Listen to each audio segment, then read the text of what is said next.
Bismillahirrahmanirrahim. Assalamualaikum warahmatullahi wabarakatuh. Perkenalkan, nama saya Muhammad Zaki dari kelas 2B NPM 1921919052. Nah, di sini saya akan sedikit menjelaskan dan mempresentasikan tentang hakikat belajar gerak. Nah, proses belajar gerak pada prinsipnya ini tidak jauh berbeda dengan pengertian belajar secara umumnya. Nah, belajar gerak melalui praktik atau pengalaman belajar tidak dapat diukur secara langsung karena proses yang mengantarkan pencapaian atau perubahan perilaku berlangsung secara internal atau dalam diri sendiri. Nah, belajar gerak secara sederhana dapat digambarkan sebagai proses pembelajaran yang dilakukan secara terencana dan sistematis untuk mencapai tujuan pembelajaran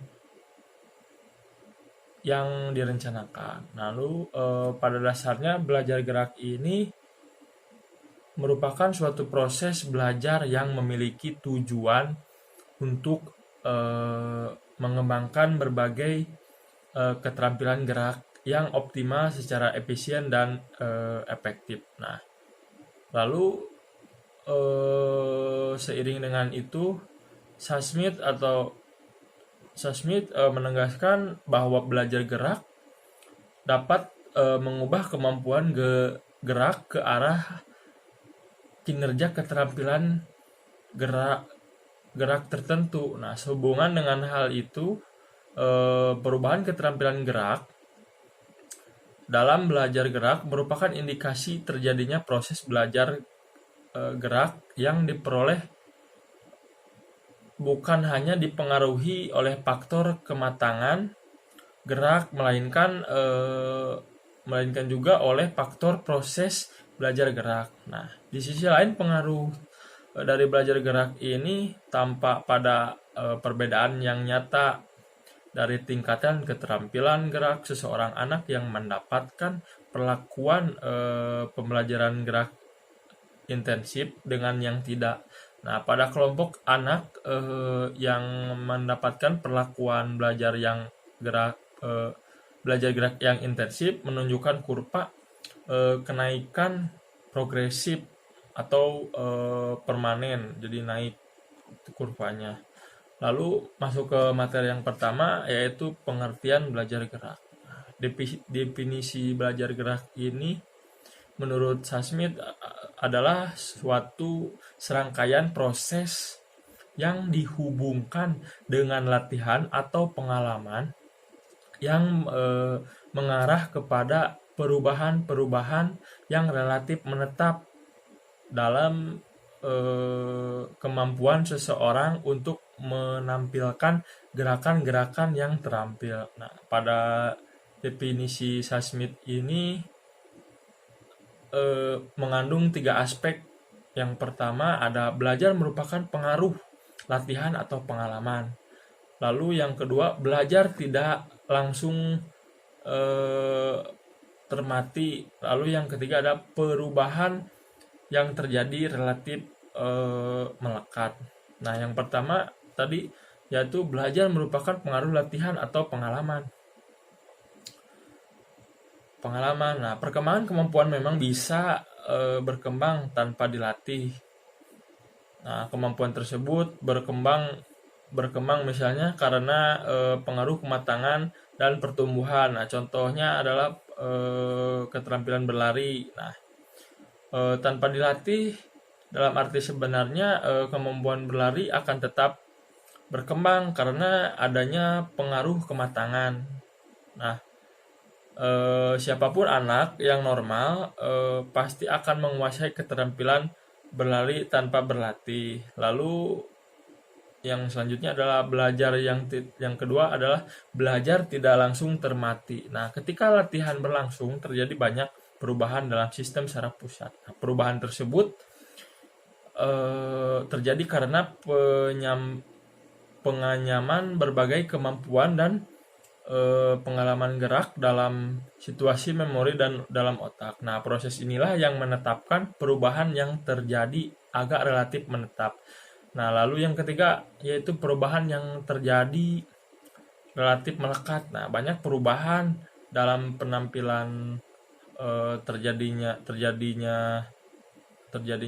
oleh sebab itu atau sebab lain yang sifatnya hanya sementara. Nah, misalkan ya oleh kelelahan atau kondisi lingkungan. Nah, perubahan dalam diri individu yang bersifat sementara ibaratkan diibaratkan sebagai air yang mendidih jika dipanaskan sehingga bentuknya berubah pada saat itu. Tetapi ketika air dingin kembali, maka wujudnya akan menjadi air yang tenang seperti semula. Lalu yang kedua adalah bentuk konsep gerak. Nah, kemampuan gerak dasar merupakan kemampuan yang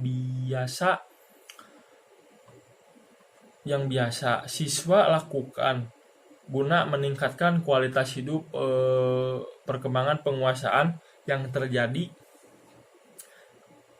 gerak yang terjadi sejalan dengan pertumbuhan fisik. Nah, pada masa awal dan perkembangan dan pembentukan pola gerak dasar tersebut meliputi berjalan, lalu berlari, melompat, dan meloncat. Nah, kesalahan pada gerak dasar yang tidak dikoreksi akan merugikan anak tersebut dan akan bersifat menetap dan sukar untuk dirubah. Kerugian tersebut yaitu yang pertama tidak efisiensinya gerakan, lalu yang kedua buruknya mekanika pada saat pada penampilan, lalu kemungkinan terjadinya cedera lebih besar, lalu yang keempat adalah pengeluaran energi atau lebih besar atau pemborosan energi. Lalu kemampuan gerak dasar ini dibagi menjadi 3 kategori, yaitu lokomotor, non-lokomotor, dan manipulatif. Lalu kemampuan lokomotor ini digunakan untuk memindahkan tubuh dari suatu tempat ke tempat lainnya atau untuk mengangkat tubuh ke atas seperti lompat, loncat. Kemampuan gerak lainnya adalah berjalan, berlari, skipping, melompat, meluncur, dan lari seperti kuda berlari. Kemampuan non-lokomotor dilakukan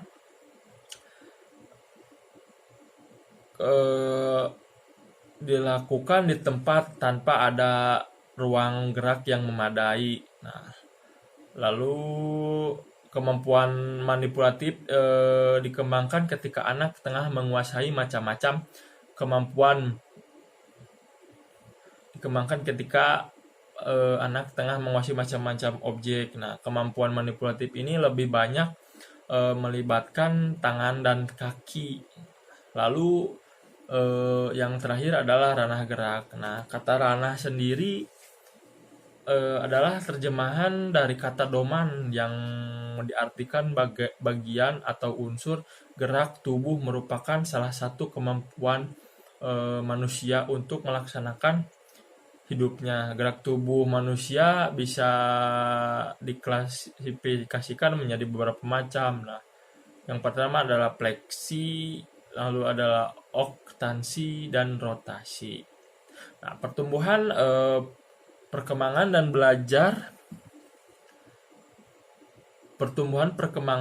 belajar melalui aktivitas jasmani akan mempengaruhi 3 ranah dalam pendidikan yang meliputi ranah kognitif atau menyadari gerak, lalu yang kedua ranah psikomotor atau pertumbuhan biologis, lalu yang ketiga ada kesehatan atau kebugaran jasmani.